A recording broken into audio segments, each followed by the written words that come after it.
Hello Virgo.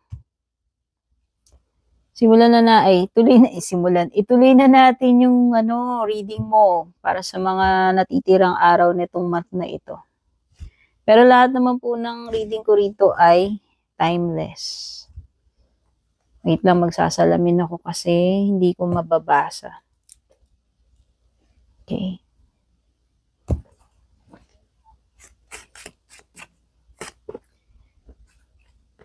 Kuha tayo ng 4 na tea leaf cards. Ito. Yan, naka-face down yan ng hinugot ko. So, hugot muna tayong mga cards mo bago natin pag-uusapan isa-isa. So, kukuha rin tayo ng 4 dito. 1,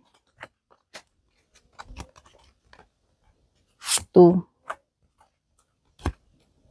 3, 4.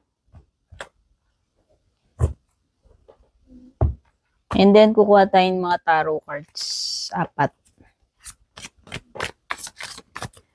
Kamusta Virgo? Thank you so much pala for dropping by bago ka man dito or matagal na sa iyong panonood, patuloy na suporta at pagsubaybay. Oh, wait lang, nahulog. Sorry guys, nahulog. So, kuha tayo ng 4.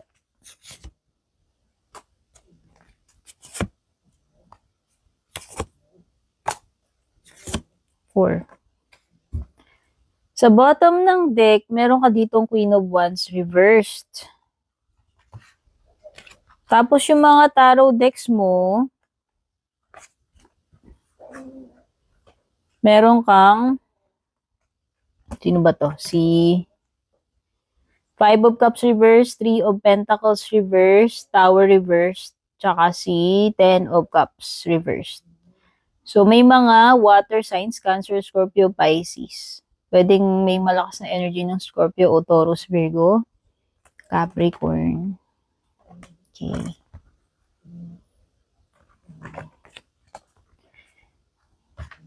Tapos sa yung mga oracle cards naman,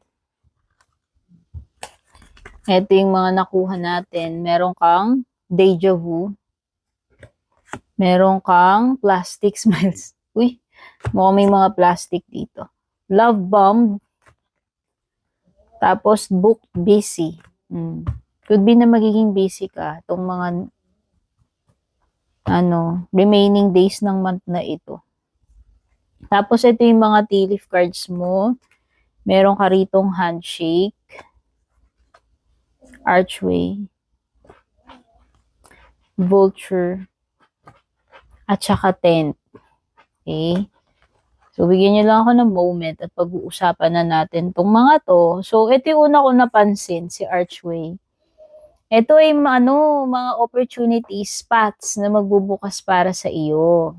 So, ayan. Bago matapos itong month, pwede may mga pahabol na mga opportunities for you, Virgo, no? O, pwede iba sa inyo, you are about to enter something. Kasi kung titignan nyo yan, parang may gate, may opening, and then may path. So, pwedeng iba sa inyo, this is a new path to take, a new endeavor, a new project. It could be, parang mala full card, sabihin na natin. May gate na nagbubukas eh. May opportunity or new path para sa'yo. Whether ito ay related sa career mo, sa mga personal interest mo, or pwede rin naman this is a new chapter in your life. Pwedeng sa romantic din, no? Kunin nyo na lang ano yung nagre-resonate sa inyo since ito ay general reading. Okay, so may may temporary situation dito. Pag nakikita natin to, usually merong mga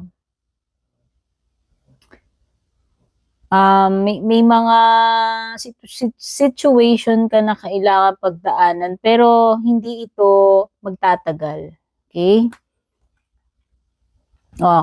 Dahil lumitaw yung Tent at saka Vulture, siguro i-associate ko na lang kasi si Vulture kasi usually pagka nagkakaroon ka ng period ng depression, anxiety, or worries, may mga problem.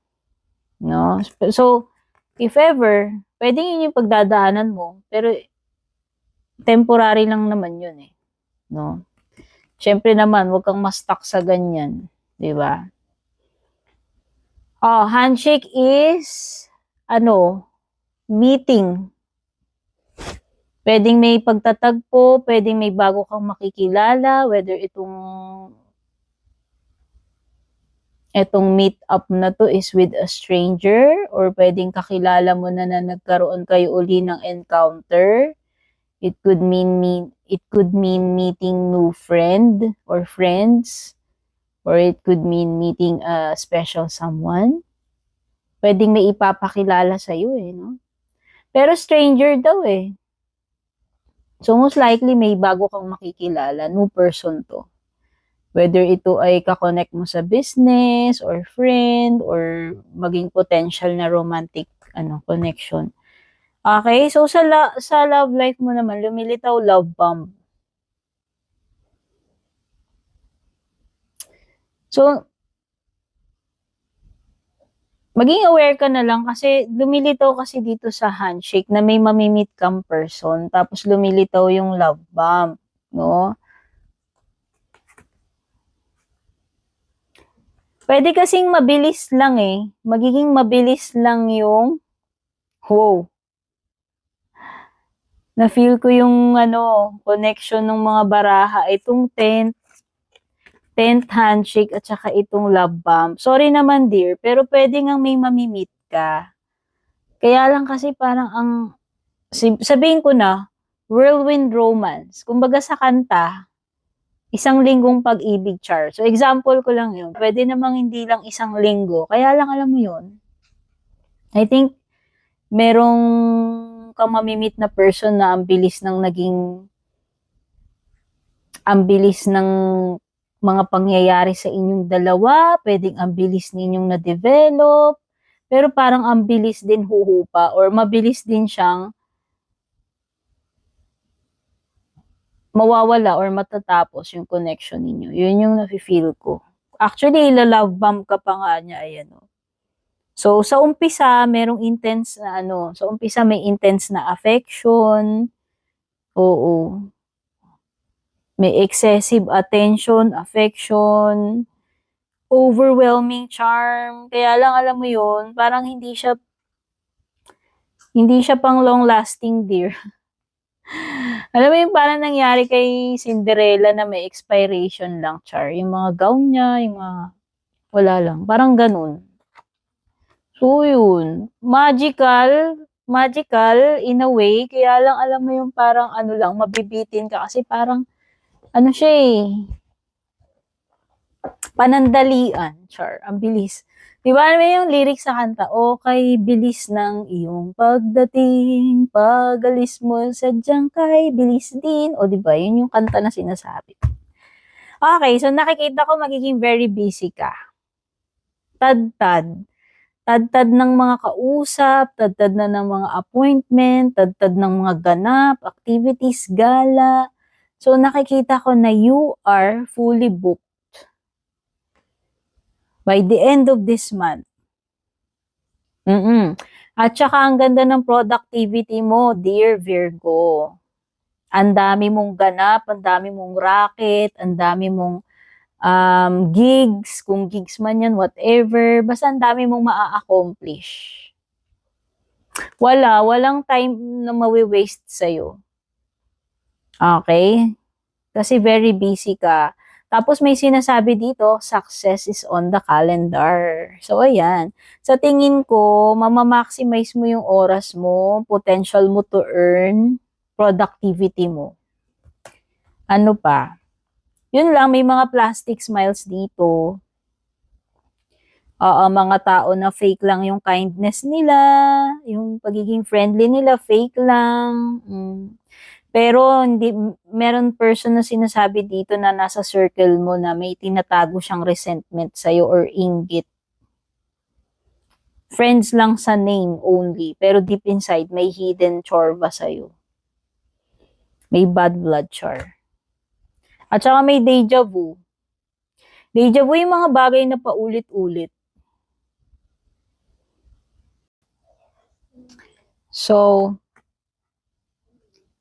naputol yung video ko. Dito na ako sa deja vu. Bigla akong kinikilabutan, guys. Di ko alam po bakit. Di ko alam po malamig lang ba. Okay, deja vu. Meron mga repeating patterns kasi dito sa deja vu. Kung sinabi nating deja vu, yung pwede itong yung nangyari na before, tapos pwede uling mangyari sa'yo. So, hindi ko lang alam if this is related sa love life mo ba or pwede rin namang hindi. Oh, bakit? Oh, whether sa love life mo to or in general, bakit siya paulit-ulit na nangyayari? Kasi may mga lessons or issues dito na hindi natututunan. It could be na may unfinished business, unresolved issues, na hanggat hindi naaayos yun is may tendency na umulit, no? Kumbaga, you've been here before, tapos parang same pattern, doon na naman yung pwedeng maulit na naman siya. Okay? So, moving on to your tarot cards, to yung mga nahugot natin kanina. Sa bottom ng deck mo is the Queen of Wands. Nabanggit ko na ba yung mga signs, no? So, pwedeng may Aries, Leo, Sagittarius, Cancer, Scorpio, Pisces, Taurus, Virgo, Capricorn. Oh. I think may mga naiinggit sa'yo. Merong someone na nai-insecure, naiinggit sa'yo. Remember yung lumitaw dito na plastic smiles? Kanina, yung sinasabi ko. So, yun. May plastic. Definitely. Maybe merong something na nakikita sa'yo tong person na to na irritable siya kasi wala siya nun. Nai-insecure siya. Naiinggit, nai-insecure or nagseselo sa'yo kung pinagseselosan ka man yan. At work man yan or sa, ewan ko, kung saan.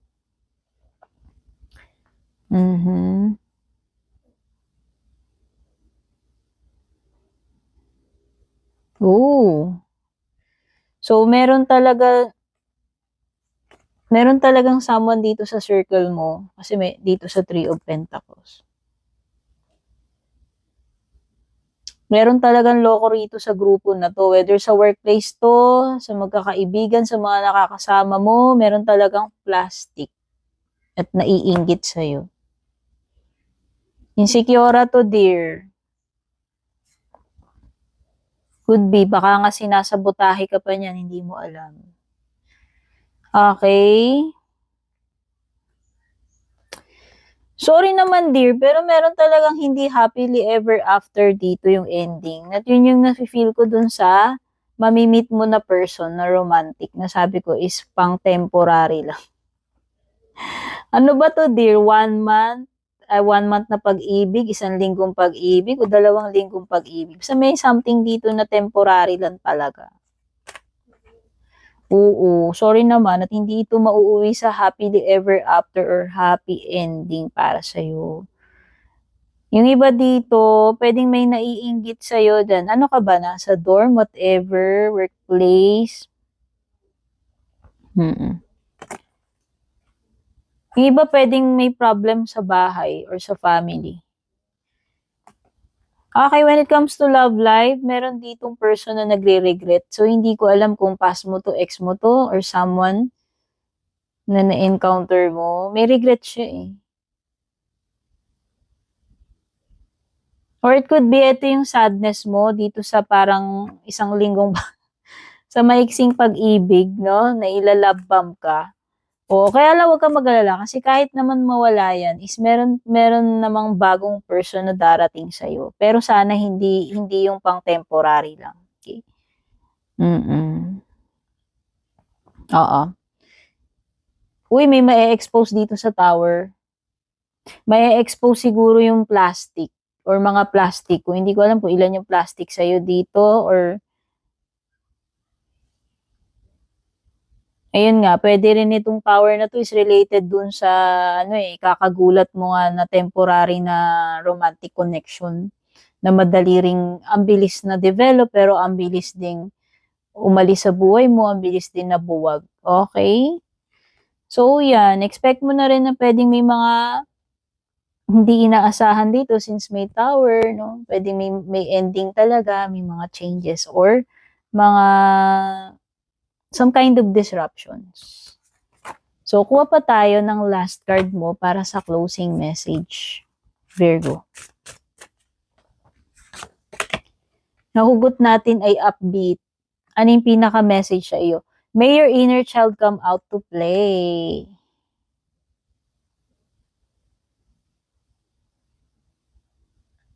Minsan kailangan mong pagbigyan yung sarili mo, yung inner child mo, Virgo. I don't think na masama naman yun. Siguro parang masyado kang puro adulting lately. Or itong mga nakaraang years, nakaraang weeks or months. So, it's time na i-nurture mo naman yung inner child mo. Pagbigyan mo naman yung inner child mo. Okay, so yun po yung mga messages ko for you, sa inyong mga Virgo. Take care, God bless, babush.